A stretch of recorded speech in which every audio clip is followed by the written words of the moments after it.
32 নম্বর ভাঙ্গা দিয়ে যে মব কালচার উনি চালু করেছেন, রাষ্ট্রীয় নীরবতায় যে কালচার শুরু হয়েছে দেশের মধ্যে, একে ও মারতেছে। 32 নম্বর ভাঙ্গা হলো, 32 নম্বর আগুন দেওয়া হলো, এবং অন্যান্য জায়গাতে ব্যক্তিকেন্দ্রিক যে আক্রমণ হলো, যেগুলো আমি উদাহরণ দিলাম, যে মুক্তিযোদ্ধাদেরকে গলায় গলায় জুতার মালা দেওয়া, সিইসি থেকে শুরু করে, এবং ভুয়া মামলা তো আছেই,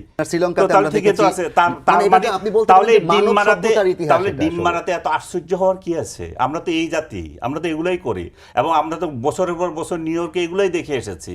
এত নতুন কিছু তো না, আমি চোখে তো দেখে এসেছি। সো এত মূর্ছা যাওয়ার কিছু নয়। যারা মানুষ মেরে ফেলতেছে কুপিয়ে, সেখানে প্রতিবাদ করতে পারে না, যারা জুডিশিয়াল যে অঙ্গনে, আদালত অঙ্গনে বিচারককে বলতেছি যে আইনজীবীদেরকে আঘাত করে, যারা আসামি তাদেরকে আঘাত করে, তখন কিছু বলতে পারে না।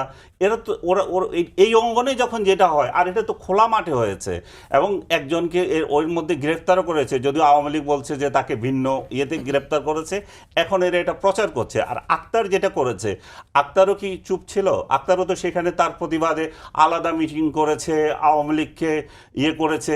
উনি কি জাতিসংঘে গিয়েছেন আওয়ামী লীগকে ইয়ে করার জন্য, বা ওইখানে গিয়ে আন্দোলন করার জন্য, রাজনীতি করার জন্য?